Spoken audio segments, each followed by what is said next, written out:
Good evening and welcome to the hot seat. I'm Travers Mackel. Tonight, we're having a conversation with 5th District Congresswoman Julia Letlow. Congresswoman, thanks for being here. I know you're in DC. It's good to see you as always.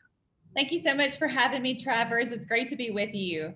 All right, we want to get to a lot of topics here. First off, let's talk Hurricane Ida.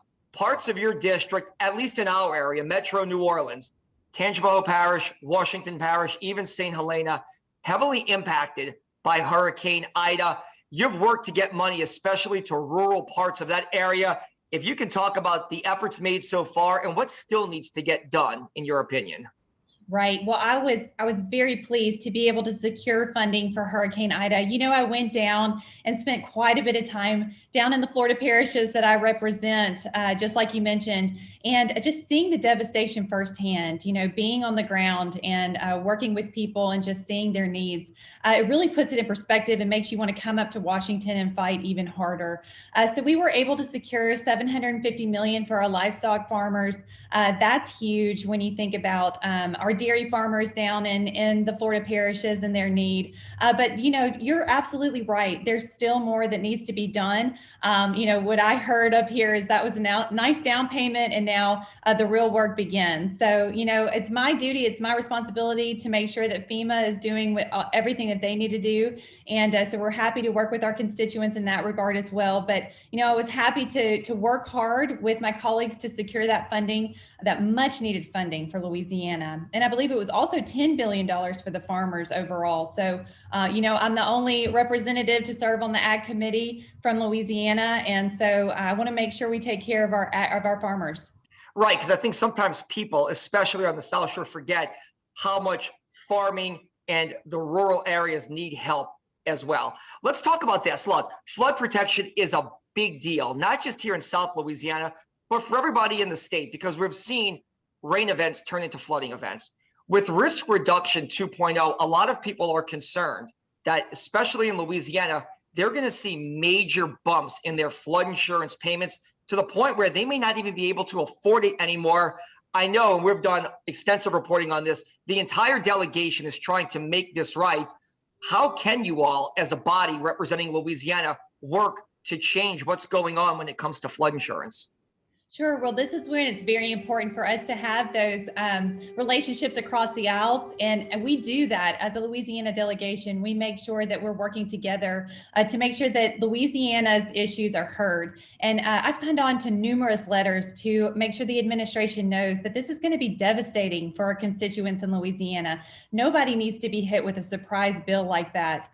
So we're working hand in hand with our colleagues across the aisle to try to bring it to the attention of the administration and walk back some of these awful policies that are going to hurt Louisiana as a whole. Is there anything that can be done? I mean, like, is there any, Bill Cassidy, the senior senator from this state, has been really leading the charge on this. But besides lobbying the administration and your colleagues on Capitol Hill, is there anything else that can be done? Can you slip something into another bill, another spending package? I mean, is there any mechanism that can try to change this for all of these homeowners watching this right now? I hope so, Travers, and we're looking for every opportunity possible. You know, Congressman Graves has also led the charge on this. He's very familiar with these policies. So we're looking for every avenue. You know, I would also say, from my point of view, I would say we can walk it back if we take back the House in 2022, but that's a whole nother story for another day. So that's a whole nother story. I know you're up for re-election. We may ask you about that in a couple of minutes here. It seems like you just won and now you're up for re-election again. Let's shift gears. Let's talk about COVID-19. And we're going to talk a little bit in a moment here about your personal impact with COVID-19. But let's talk about your district, the 5th Congressional District, and the state of Louisiana as a whole. I think a lot of us believe, okay, we're hitting the tail end of COVID, and then Omicron happens, and there's another spike. There's a mask mandate in place in the city of New Orleans. What is your advice for people in Tangipahoa, St. Helena, Washington, and if anybody sees this in Northeast Louisiana? What is your advice on how we can better get through this pandemic and try to put it behind us as best we can? Right. I know as we enter year 3 of a pandemic, there's quite a bit of fatigue. People just want normalcy again. We want to go back to that wonderful way of life that we were all used to before the pandemic. So, you know, as we hopefully crest through Omicron and try to get through it together, that I hope people will follow the guidelines in place and just make sure that they're being safe and taking care of themselves and their families. And we'll get through this together. You know, I'm an optimist at heart. I think everybody needs to still have hope for the future. And it's important for us to focus on the positives. And so, for example, I was able to drop my first bill, which is the COVID-19 American Project Act. And it gives people an outlet to share their stories that they've personally experienced with COVID. So it's for survivors to submit their stories to the Library of Congress, and also our healthcare heroes who have been on the front line since day one, battling this pandemic. And so it was important to me that survivors and healthcare heroes are the ones that are able to write the history of this moment in time for us. And so I'm excited about that. I think that's a cathartic way to let the healing begin. But, you know, I mean, as we finish out this wave that we're on, I just hope people will do the best they can to take care of themselves. I've been a proponent of the vaccine since day one. I believe it has life-saving capabilities, but I believe that's a personal choice between a person and their physician. You know, I'm not for mandates. So, but I do believe in its life-saving capabilities and would encourage people to have that conversation with their medical provider. And speaking of that, let's just talk about a personal moment for you. We just passed the year anniversary of the tragic passing of your husband to COVID-19. And what a year it's been for you. You lose the husband, your husband, who just won re-election. It was really a dream of yours and his to go to Congress after spending so many years behind the scene. You then run for his seat. You win the election. In the blink of an eye, you're in Congress, but you're also a single parent raising two beautiful kids. If you can just talk about this journey, what the last 13 months have meant to you and what you've been through. Sure. Well, I mean, I never saw it coming, Travers. And I mean, you knew Luke personally. Y'all had a friendship, and man, it was always his dream. He worked 20 years of his life that culminated in winning this seat, and he was so excited to represent the people of the 5th District. But as you know, which often happens with your spouse, is their dreams become your dreams and your dreams become theirs. And we were champions for each other's professional careers as well as personal careers. So it was just, it felt like the right thing to do. I'm a woman of faith. So I said a lot of prayers about it because it had to be the right decision for my kids and for myself and my family. But, you know, I believe in the Lord's sovereignty. I had a peace about it from day one. I feel so incredibly honored that the people of the 5th District would have me as their representative.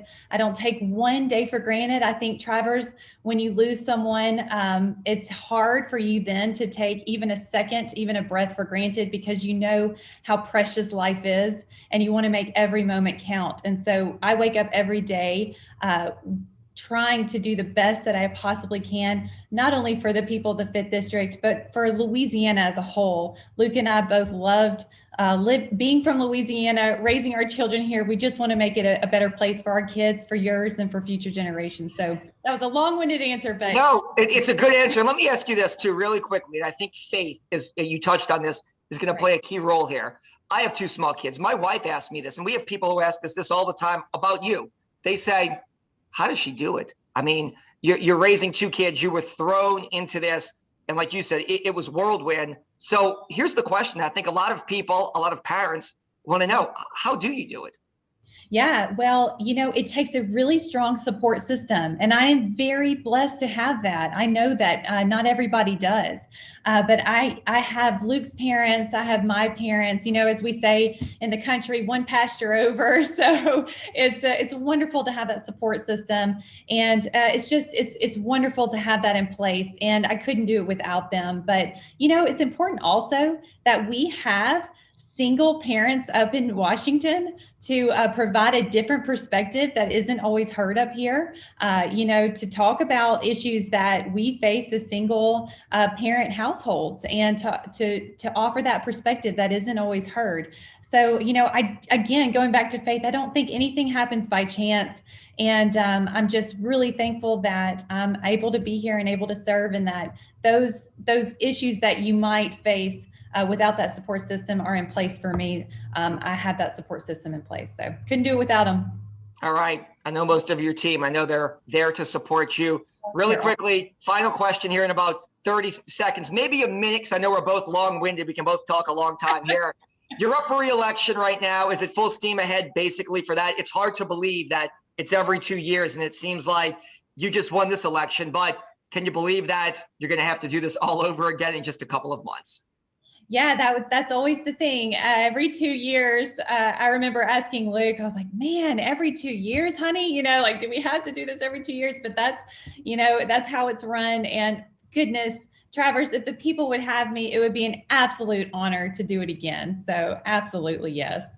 All right. Congresswoman Julia Letlow, we appreciate your time talking COVID, Ida, and obviously your personal story with the 1 year mark just passing of losing Luke. We appreciate your time. Good luck in DC. Thank you for talking with us as always. That is all the time that we have for the hot seat. I'm Travers Mackel. You can see this entire segment with Congresswoman Julia Letlow tomorrow on WDSU.com and of course on all of our social media.